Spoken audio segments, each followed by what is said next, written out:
Hi everybody, my name is Hannah and this is Pepper and Pine. Welcome to this series where we are exploring the development of the child between the grades of kindergarten through 8th grade. We are finally towards the end of this series and we are going to be looking at the 13-year-old student and the 7th grade year. We're going to explore the development of the child as well as the supporting main lesson blocks for the student. According to the Waldorf pedagogy, there are 7-year cycles of development, and education for elementary and middle school lie in this middle 7-year cycle between the ages of 7 and 14. And this is primarily viewed as the development of the feeling, whereas between 0 and 7, we looked at the will phase, and from 7 to 21, we're looking at the thinking phase. But the majority of childhood and education occur in this one phase of development that is actually divided up into 2 nodes, so 2 main sub-developmental milestones, which in reality are actually more transformative than the major 7-year cycles. And within these 2 modes or these 2 developmental milestones within the 7 to 14 year age, we also have 3 phases that I subcategorized as the willing, feeling, and thinking phase within the feeling phase. So before we dive into 7th grade, let's recap what we have done so far and even go into the birth to 7-year cycle a little bit so that we can understand these smaller yet significant and distinctive phases within this 7-year cycle.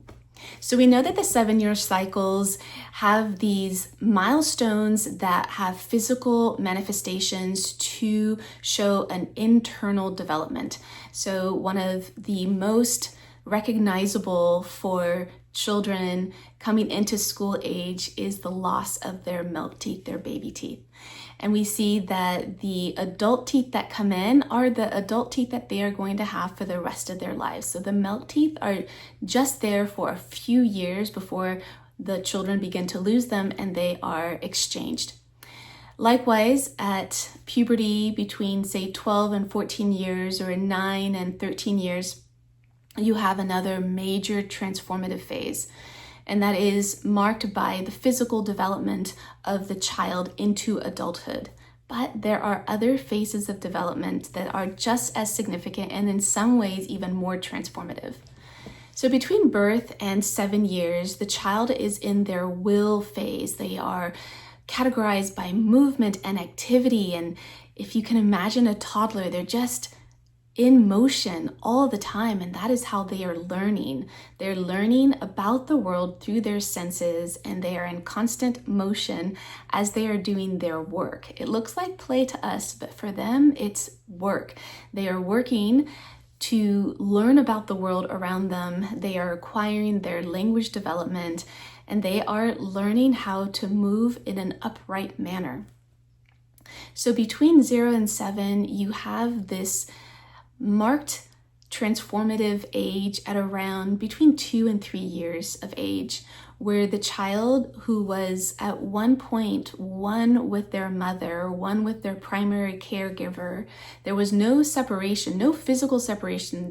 There wasn't really a cognitive understanding that they were separate from their mother. But between 2 and 3, a major intellectual transformation occurs, or a brain development occurs, where the child now sees themselves as an I, and you will see that change in the child in the way they communicate. And instead of using their name, they will say I, like I want, rather than their name as like a third person, for instance. They are actually saying I want this, or I don't want this. They're saying I don't want quite a bit at that age as well. So that first milestone is quite transformative. It's that first separation that the child experiences where they were at once one with their mother, their primary caregiver, without this cognition of separation. There will be another major separation at the 9-year change where they are no longer one with the world around them. They are now separate from the world. So this idea of together and separate, or this development to the separate, is something that you're going to see over and again in development, and you're going to see the Waldorf curriculum support that in multiple ways, not just in the academics, but in the other subject areas as well. Another major development that you'll see between birth and 7 years is categorized somewhere around the 5-year change, or about 5 years. And that is when children move from, I'm going to call it parallel play to cooperative play, but it's actually more nuanced than that.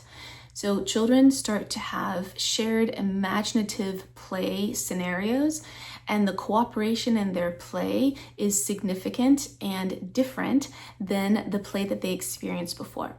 So you might imagine that toddlers at the park, or maybe 3 or 4-year-olds at the park, might be playing in parallel. It looks like they're playing together, but they're in their own separate world. And oftentimes the play that they're engaged in might be directed by an adult or another older child, for instance.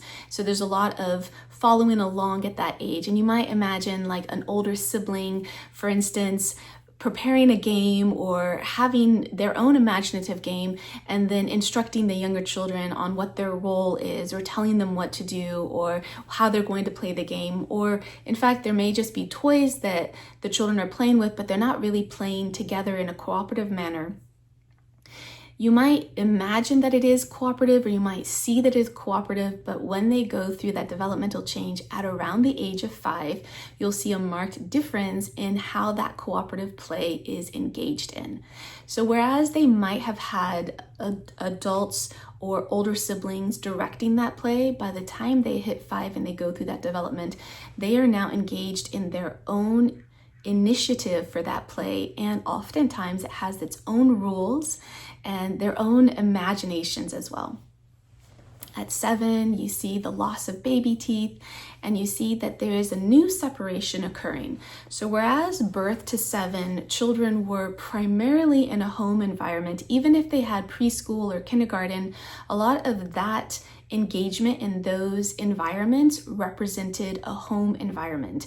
Now, granted, some educational models will have academics at an earlier age, but historically speaking, those grade levels, kindergarten, preschool, pre-K, had environments that mimicked the home environment.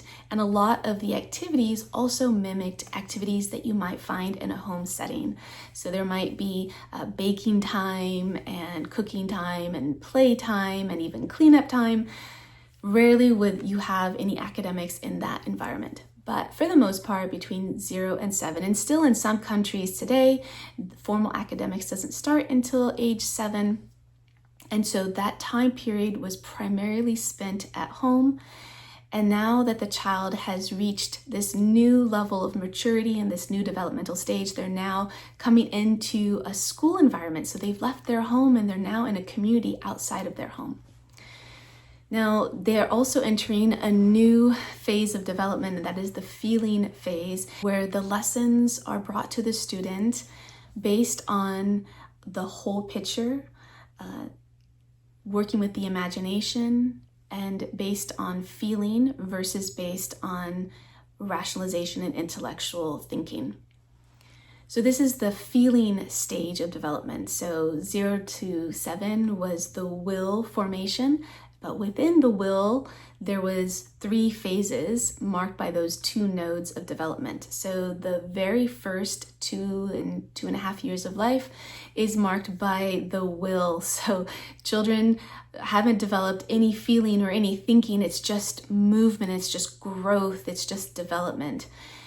After they have developed the I, that they are a separate person physically from their mother, now they've moved into the willing feeling phase of development, or feeling willing, but it's still the willing phase, but it's marked by feeling at this point. And then following that, from about 5 to 7, you're looking at the thinking phase within the willing phase. The first 2.5 years is a willing phase within the willing stage of development. So the first 7 years is a willing stage, and within that are 3 phases, the first one being a willing phase, followed by a feeling, followed by a thinking phase, before the entire stage comes to an end and there is a new development. So you can imagine that that child, that infant, that baby, that toddler is doing some rapid growth and rapid development, and there is so much movement involved in that development. You can imagine that it is primarily marked by moving stages of development. So we mark, like, when can the child sit up? When can the child crawl? When can the child walk? Followed by the language development, which has been happening since before the baby was born. A lot of this development, a lot of this training happened before the baby was even born, because the baby is in motion while the baby is being developed, while the infant, the fetus, is being developed. And also that language development is also being trained even before the birth of the baby. So that second phase is marked by a feeling phase, and we can certainly see big feelings with our toddlers at that age, followed by a thinking phase. So now we can see that the child has a greater level of their thinking capability, and you can see that expressed a lot in their play. Followed by the loss of teeth. Now we're moving into the second stage of development, which is marked by the feelings. So this feeling stage of development also is marked by 2 nodes of development and 3 phases. So you have that first phase between, say, 7 and about 9 as the feeling, willing phase. So they're in their feeling stage of development, but now they have a willing phase, followed by a feeling phase, and finally a feeling thinking phase. So these are marked by 2 distinct developmental changes. So the 9-year change is a very big, pivotal, often chaotic developmental change. And this is where the child has a separation from the world. They once were one with the world, and now they see themselves distinctly separate from the world. And a lot of stuff is going on during this stage of development, or this phase. And primarily we're looking at this awakening to the world, where at one point it felt like time was eternal. It felt like the world was just good and beautiful, and there was nothing to separate you from the world. Once you have this developmental awakening, you see yourself separate from the world. And now it's time to think about who are you in this world? And this thought process is going to be seen again and again as these developmental stages progress, and as there are new developmental milestones to achieve. But this first development of who am I in this world is remarkable at the 9-year change. That 9-year change now marks the beginning of the feeling stage of development.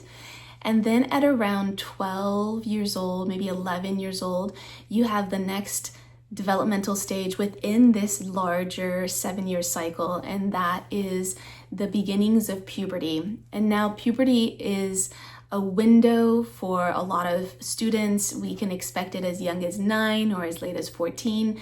And so we're looking at this developmental stage that roughly many students will arrive at around 12 to 13 years old.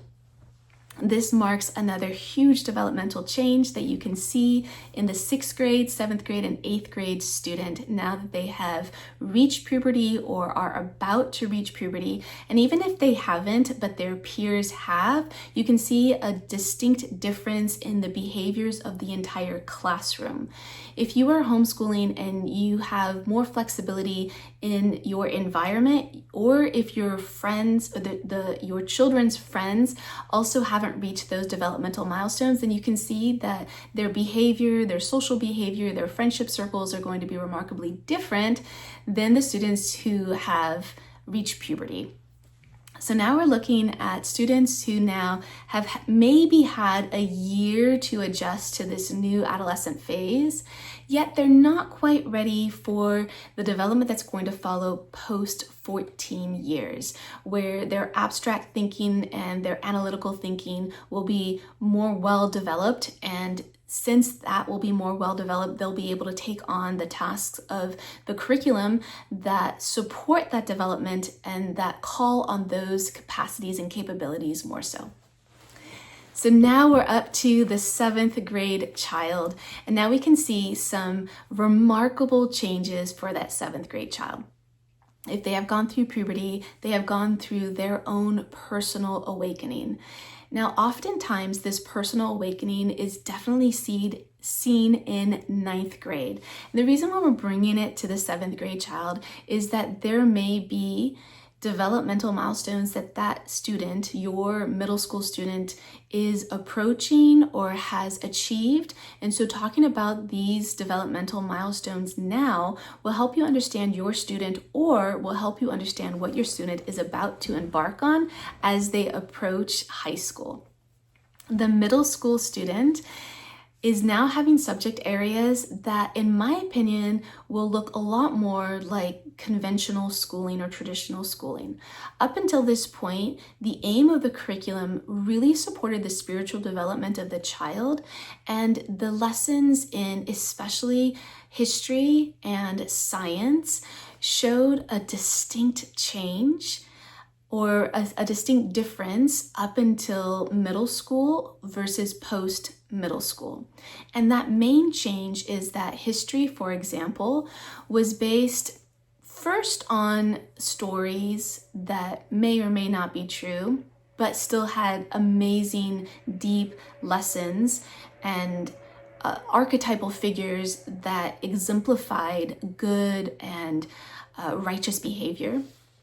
And then we moved into stories that were legends or fables or religious stories. And then we moved into the mythologies and ancient history. But finally, in 6th grade, we got into actual recorded history. Or I should say, the recorded history that has an effect on modern day society or modern history. So up until 6th grade, ancient history seemed disconnected and almost ethereal-like and so imaginative and so distant in the past that it's hard to know how that actually relates to our current situation. But once we get into, say, the history of Greek and Roman times and then the Middle Ages, we can see how that history affects modern history or affects us today. In science, we saw man and animal, the man and animal block in grade 4, and we saw botany in grade 5. Prior to this, the study of science was nature studies, it was observational, it was nature walks. And then when we finally did a science block, it was still imaginative in a way and not according to the scientific processes that you would typically see in a zoology block, for instance. And botany, in the botany block, you're also seeing a remarkable difference in the presentation of that science versus in biology. So the middle ages of this 7-year cycle, so grade 4 and 5, for me, they look like a transitional period and transitional lessons from a very ethereal way of looking at education to a very concrete way of looking at education, or lessons that sort of come down to earth. Whereas before it's as if the children had their head in the clouds, and now they have come down. They have really come into their bodies. With puberty, they now feel the weight of their bodies. Whereas before, and you can also imagine that childhood is a sanguine time as well. So children are very light and lighthearted, transition easily from one activity to another, have easier access to joy and happiness. And now as they're coming into this next phase of development, they're coming down into their bodies. They're having a greater relationship and understanding of their bodies. And at 7th grade, they're having a new awakening. And now this awakening comes before the world awakening. They're awakening to themselves first before they awaken to the world. And so the lessons of self-awakening are going to be those of the age of discovery, for instance, because it's going to mirror that student's own age of discovery, their own age of awakening, and that exploration and discovery, and even adventure a little bit. So now that the student is in this new phase of development, this self-awakening, what other developmental milestones or what can you expect of your student at this age? Since it is a new age of awakening and discovery, they're also going to want new, let's say, freedoms and independence. And this is completely appropriate. However, with this new desire, they may not have the self-discipline or the structure to support this desire. And so the development, the curriculum, and the training, the raising, the authority of the teachers and the parents is there to help that student learn that self-discipline that can truly lead to independence and can help structure the environment so that the student can truly have freedom. So this is a time when students are developing in a way that they want that freedom, they want that responsibility, they want that independence, yet they are still within the confines of a school, a home. They're still considered children, and so they don't have access to all of those desires quite yet, which has its pros and cons. So we can see that having the structure, the family structure, the school structure, can help facilitate that freedom by imposing a certain amount of care around the requirements for that student. So you can imagine that there are still rules that that student has to follow. They still have to go to class. Within the home, there are still rules and expectations for that student. And by cultivating those rules and expectations, you can help train that child so that they can have true freedom, because this is the age of natural consequences, real consequences, and cause and effect. So the student now has this understanding that there is cause and effect, whereas prior to adolescence or puberty or 7th grade or 6th grade, cause and effect didn't have a cognitive understanding. Now the student may experience cause and effect, but there isn't a cognition for that. And so once that student develops that understanding, cause and effect take on a greater role. So how this looks is that whereas a student may not do their homework in a younger grade, and this would not necessarily be in a Waldorf setting because we don't have maybe the same kind of homework that you would expect in a traditional school. But if you don't do your homework, then you're going to lose points, for instance, and maybe get a bad grade. There may not be that connection, even though that student is experiencing that experience of maybe getting poor grades because they didn't do their homework. But by 6th, 7th, and 8th grade, that understanding is now connected to a developmental milestone, a developmental awareness. So now they on their own can understand those consequences based on their behavior. But they're new to this. They haven't had practice in this. And that's what this middle school age is about, is practicing those consequences, those natural cause and effect consequences in a safe environment, so that they can practice understanding the connection. Oftentimes we don't understand the connection from our behavior and the result. I'll give a really simple example, maybe one that we can see as parents of our children. When our children say are hungry, they may behave poorly. Now, a child won't understand that, but an adult will. And so the solution may not be discipline for that behavior, but it may be a meal. Now, even as adults, we may also experience the same behavioral consequences, and yet we also may not relate the same cause and effect to those consequences. So we may also be cranky one day and we realize, well, I skipped breakfast, of course I'm cranky, but we may not make that connection. So the 7th grade student is now learning through this development of cause and effect and consequences in a safe environment. So we're going to see the curriculum support that development through certain main lesson blocks. We're going to see it especially in science and a little bit in history. In science, we have main lesson blocks that are now different than the main lesson blocks before, because these main lesson blocks in physics, in science, in anatomy and hygiene are really coming down from the, say, more ethereal sciences, or the ones that maybe weren't as relatable to the student, in the sense that now we can see the cause and effects in physics and in chemistry, and we can observe those with better clarity, whereas before it wouldn't have made as much of an impact because developmentally the students hadn't crossed that milestone of puberty or young adolescence. Instead of just looking at the cycle, let's say the plant cycle, now we're looking at electricity and magnetism and electromagnetism in physics, and we're seeing how these processes work. We're seeing the cause and effect of these processes and the natural phenomena.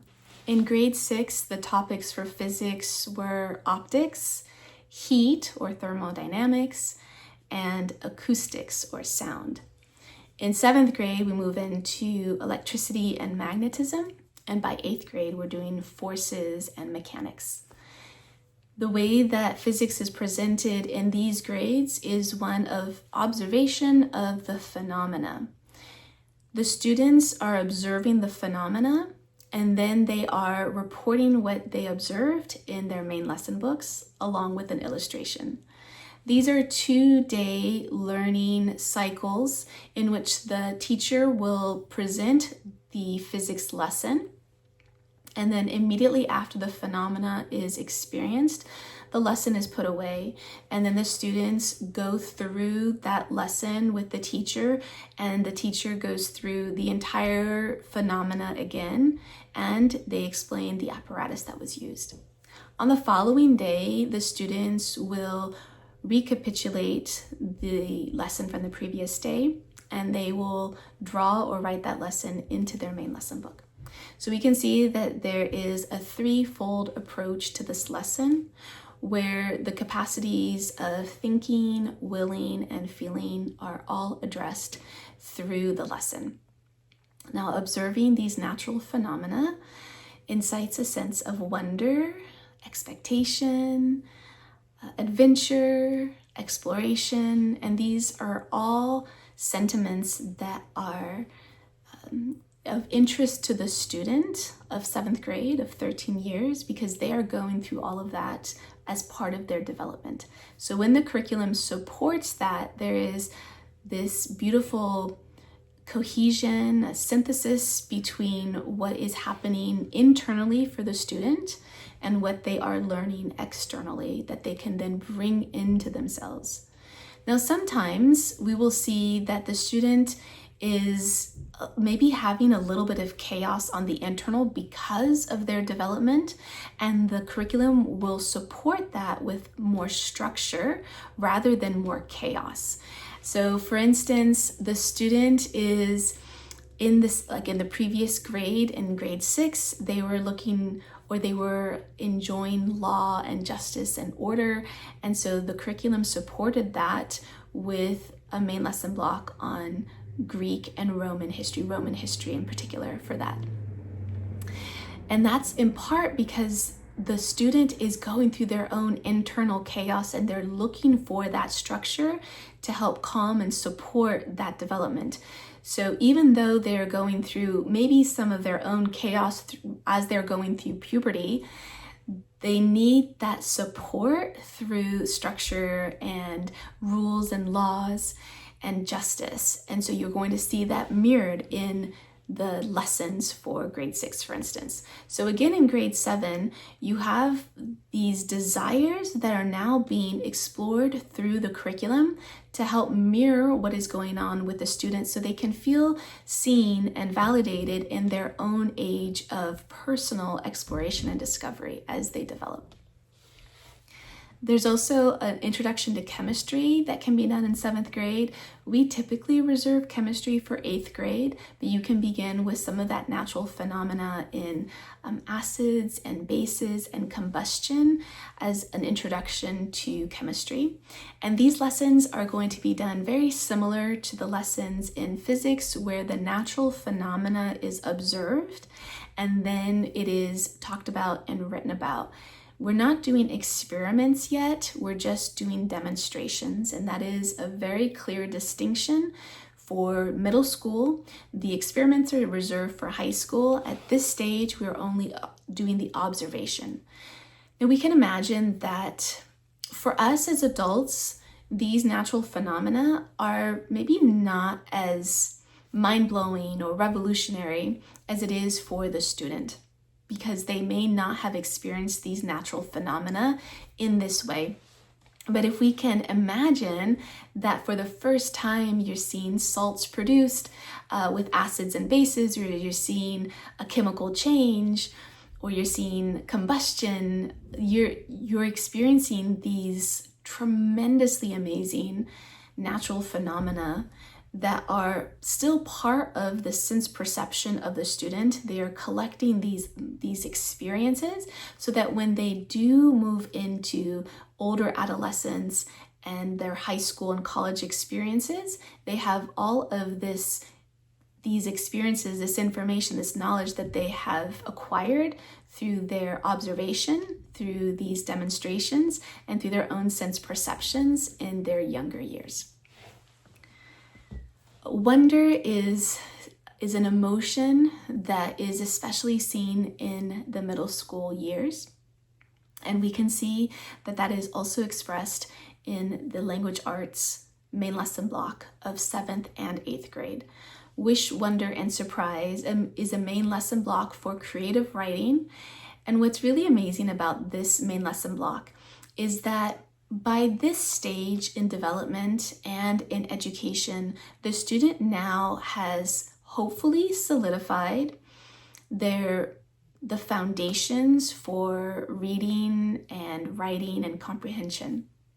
So now we can have some fun exploring using these skills. We can now explore some of these new topic areas.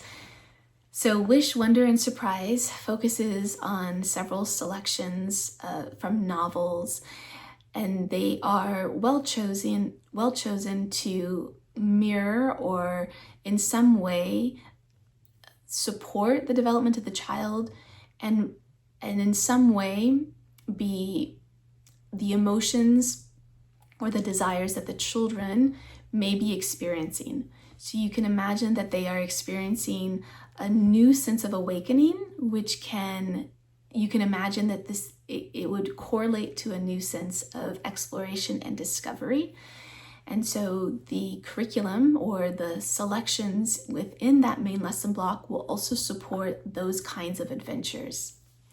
We can see that sense of adventure, discovery, and exploration in the history main lesson blocks, especially in the age of exploration, which can also be called the age of discovery, but exploration is a better way to look at this time period, especially with the new navigation or navigational exploration, where the world might have seemed big and so much more to discover. And now that navigational exploration has occurred, they're realizing the Earth is a globe, and we can get from one side of it to another by sailing across these seas, these oceans. So whereas before there may have been an unknown, and granted, the concept of circumnavigating the globe, or the globe being, or the world being spherical, was a concept that was understood previously from philosophers and scientists of the past, but there was still this idea that maybe the earth was flat and that if you sailed across the ocean, you would fall off the edge of the planet. So now that the explorers have circumnavigated the world, it has made the world, in a sense, a new age of discovery now, because we have conquered the oceans, we have gotten to the other side of the Atlantic, and now we have even gone all the way across the Atlantic and the Pacific and arrived back. And so these were a lot of European explorers, especially from Portugal and Spain.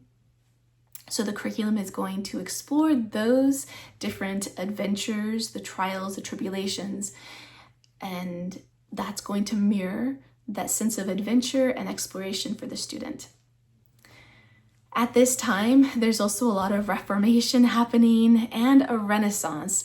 And so those subject areas, those main lesson blocks are going to be explored as well. And this is, again, going to mirror this new awakening for the student, especially the Renaissance. So we can see that prior to the Renaissance, the study of the Middle Ages sometimes is coined as the Dark Ages.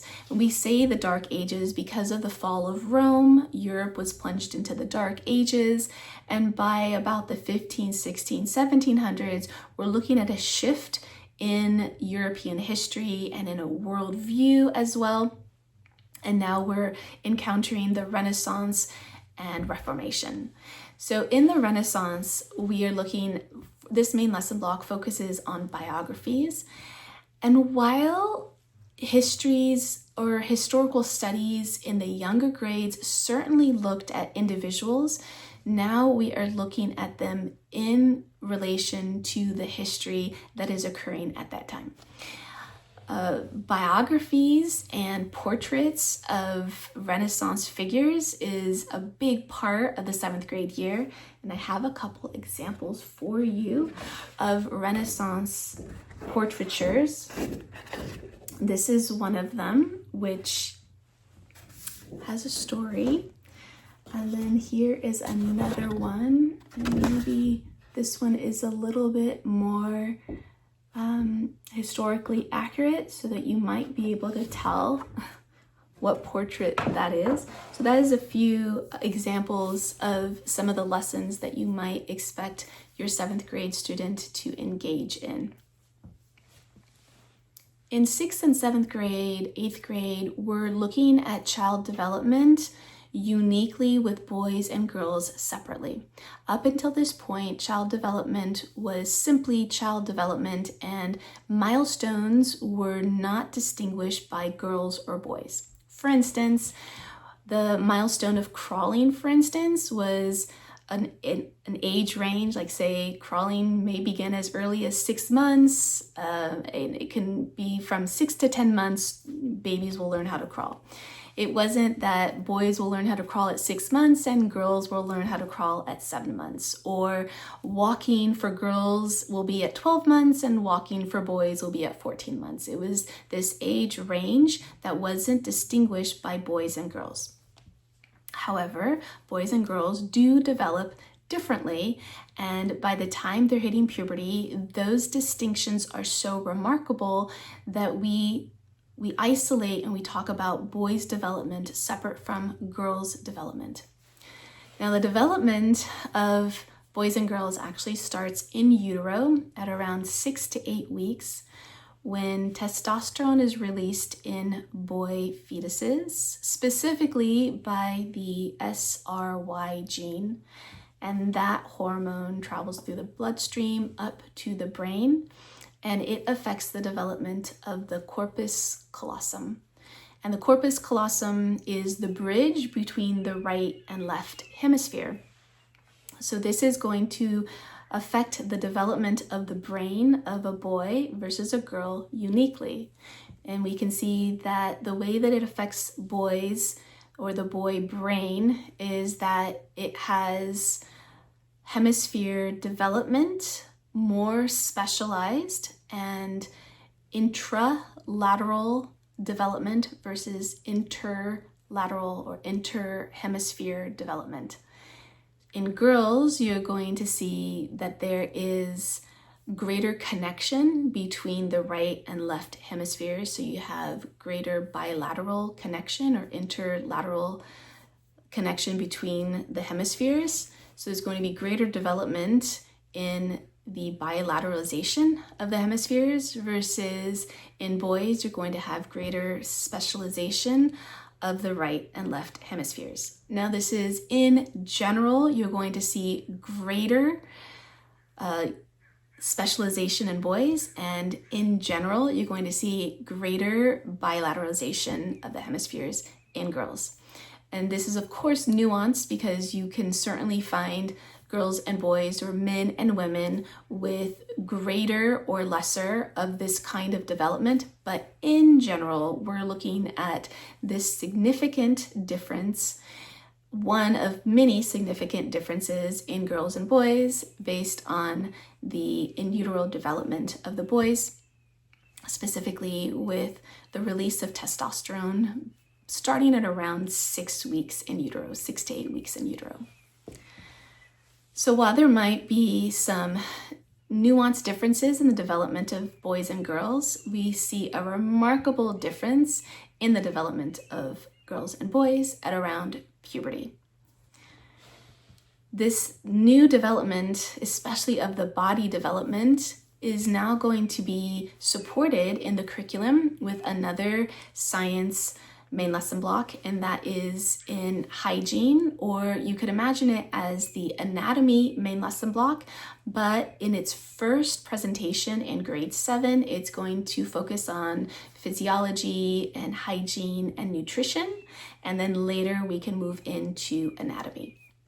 So now that the children are coming into their bodies and learning about their bodies in a new way as they are in or approaching or post-puberty, the hygiene main lesson block is of much importance. This is an opportunity to talk about the development in a way that is potentially neutral.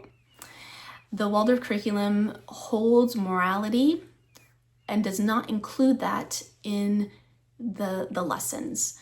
They believe that the morality development of the student begins in maybe even before grade 1, but especially in grade 1, through stories where the characters are seen to be honorable and righteous and good.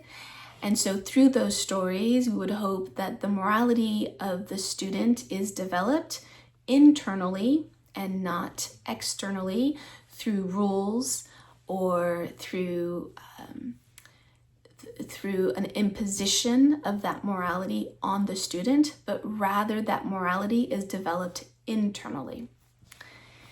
This is a time where children, in a religious sense, may own more accountability for their actions.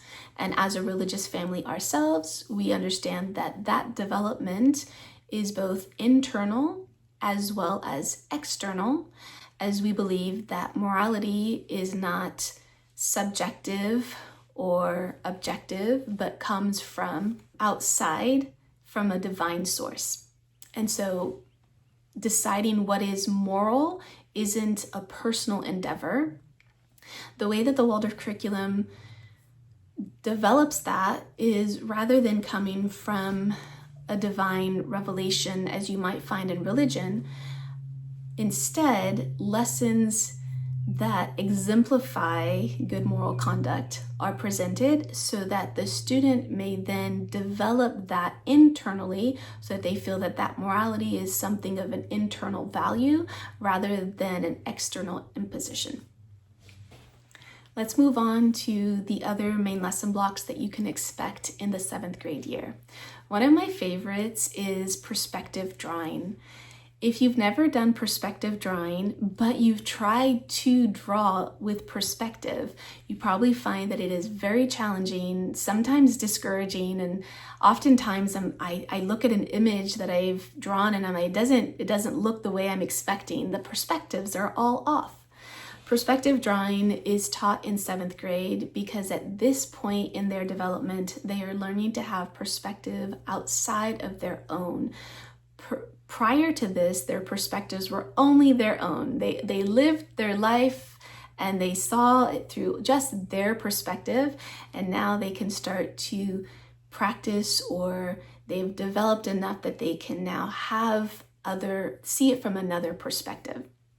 And that's especially seen in the history main lesson blocks, where you have historical figures that are not just good or bad, they are shades of gray in between. And that depending on the perspective, you may find that they acted honorably, or depending on the perspective, you may find that they've acted dishonorably. So that new development of perspective is going to be seen in the history main lesson blocks, but you also get a special main lesson block in drawing perspective, which will help that student through that physical practice, through that mental exertion, start to develop more finely that ability to have perspective. In addition to the history main lesson blocks, you're also going to have a main lesson block on European geography. This is going to work really well with the previous year's main lesson block on the Middle Ages, and we continue with that history through the 7th grade year and a little bit into 8th grade. And so having a main lesson block specifically on geography, which we have had before in other main lesson blocks, or rather in other years, but now we're going to focus on European geography. Now, something that I really like about the Waldorf approach is that main lesson blocks are never in isolation. They are always in unison with the other main lesson blocks of that year and of other main lesson blocks in previous years, or as a preview to something that's going to come later. In the mineralogy main lesson block of grade 6, it's advised to look at mineralogy and botany in relation to the environment where you find those minerals or where those plants grow. So once again, when these different historical time periods are being explored and main lesson blocks in history are being examined, having the geography is an appropriate time to bring that in when you're studying those lessons. So either in botany, mineralogy, or in history, studying the environment is going to make sense and it's going to be compatible with those lessons. Sometimes the environment actually dictates different aspects of the history. So for instance, for the age of exploration or discovery, the countries of Portugal and Spain were well positioned for that navigational, that sea exploration, because of their proximity to bodies of water, the Mediterranean and the Atlantic. And so the development of ships and the technology associated to that lended itself very well to that kind of exploration. So once again, the geography of an area informed that technological advance and that discovery. The last main lesson block I want to focus on is that of math. And traditionally in 7th or 8th grade, you will probably have the introduction of algebra. I prefer to save algebra until high school, until 9th grade, so 14, 15 years old, so post-puberty for sure. Now, oftentimes, algebra is still introduced in 7th or 8th grade, and this is still post-puberty where students could probably understand abstract concepts a little bit better, but I prefer to save it until post-14 years, so about 9th grade, when students have developed their critical thinking skills and their abstract thinking, their analogies a lot better, so that we can present algebra in the way that it's meant to be presented, because it is an abstract math. If we're presenting it earlier, we're either having to reduce it in a way that can be understandable for the student, and I'd prefer to spend that time in 7th and 8th grade shoring up basic arithmetic or pre-algebra concepts, so that when we are moving into the higher math, their basic foundation in math is solid. Another option is to have another main lesson block in geometry. And oftentimes our main lesson blocks for geometry really spanned from 5th grade to 8th grade. And oftentimes in 5th grade, it was a very gentle introduction with the 6th division of a circle. And then we progressed into greater geometric configurations and divisions. But we did not bring in proofs and theorems. That is saved for 9th and 10th grade. Geometry or geometry that you might do the second half of 9th grade or in 10th grade. And because I personally love geometry so much, we ended up doing it for probably longer than you would expect in a Waldorf school, like a public or a private school setting. But the more you dive into geometry, and this is still from an experiential perspective, not from a proofs and theorems, the way that you would typically do geometry later on, even though through the examination and the construction of geometry, you are actually experiencing those proofs and theorems in an artistic way. I prefer to have longer with that geometry in middle school and save the proofs and theorems for high school, and also save algebra for high school. If you are going to do algebra in 7th or 8th grade, it's going to be an introduction to algebra, and it likely won't have the rigor that 9th grade algebra has. When we have introduced algebra in 8th grade, it's been a very gentle introduction. And when we have done algebra in 9th grade, it actually was more of an 8th grade presentation, which means that it lacked the 9th grade rigor for algebra, and it was a much more gentle introductory approach. Another area of math that is important to focus on in 7th grade would be math that is practical for the student. So we're doing percents and interest and money, and a lot of these things are going to be relevant for the student. And in somewhat of a relatable way, we can see how focusing on money math, not just for the cause and effects of it, but also for the greater cause and effect that we can see in history through exploration, through discovery, through invention, that a lot of times there was or needed to be a financial situation to occur in order to fund that exploration or those discoveries. So bringing money in a realistic way in 7th grade actually can relate to other subject areas as well. So in middle school, with my children, focused on geometry and basic arithmetic and pre-algebra skills. And when you're looking at money math and you're looking at, say, debts and profits, you can also imagine that that is an introduction into positive and negative numbers in a way. And that's the way that I would teach a lot of our positive and negative numbers when we were doing our pre-algebra, is by imagining it as debts and profits, or taking money out of your account or putting money in your account, or withdrawing too much money and then you're in the negative in your bank account. And the only time it got a little bit more challenging is when we're looking at the multiplication and division of positive and negative numbers. But with the addition and subtraction of positive and negative numbers, I still think that the money equation works really well. And so the money example works really well. And so we still use that.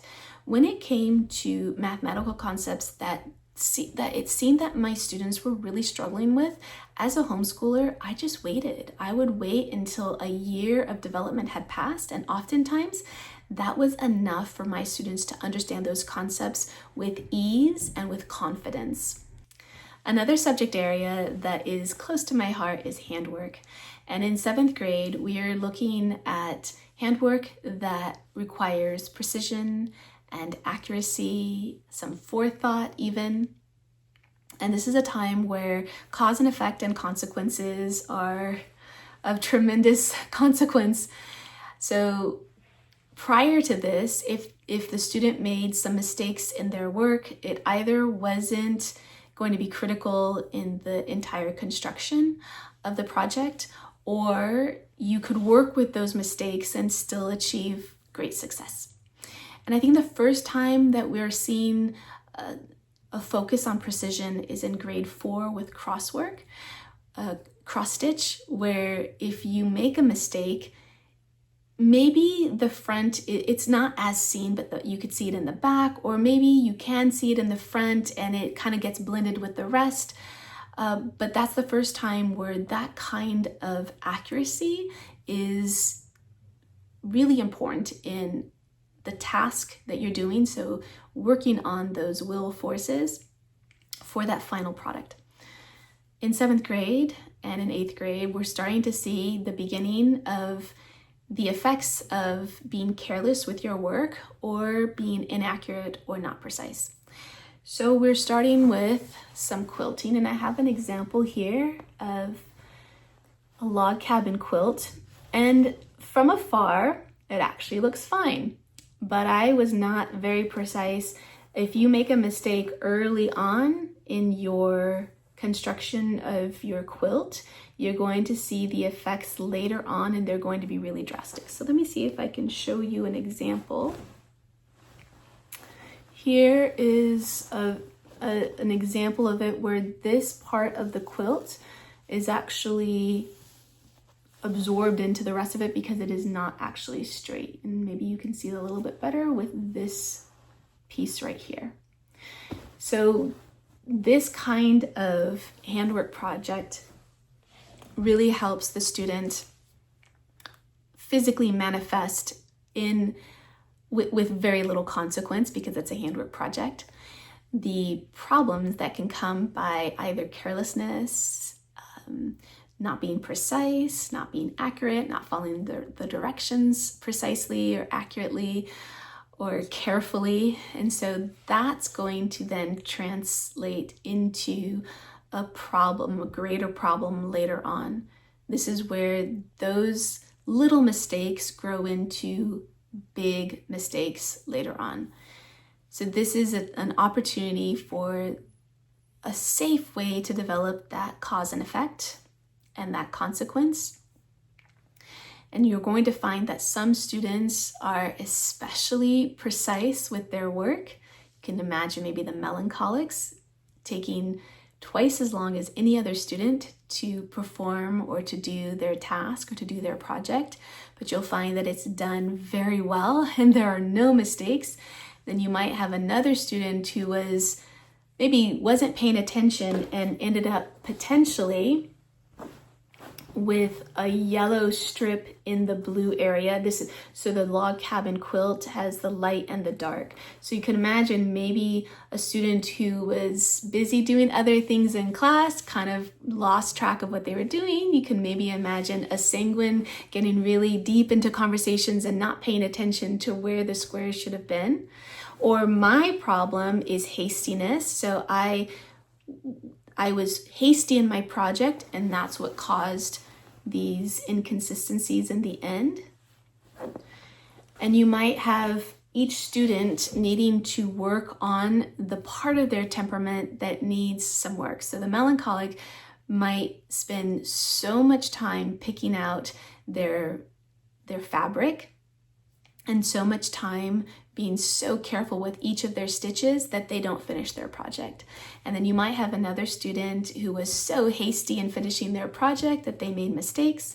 Then you might have a student who got lost in other things and made other mistakes.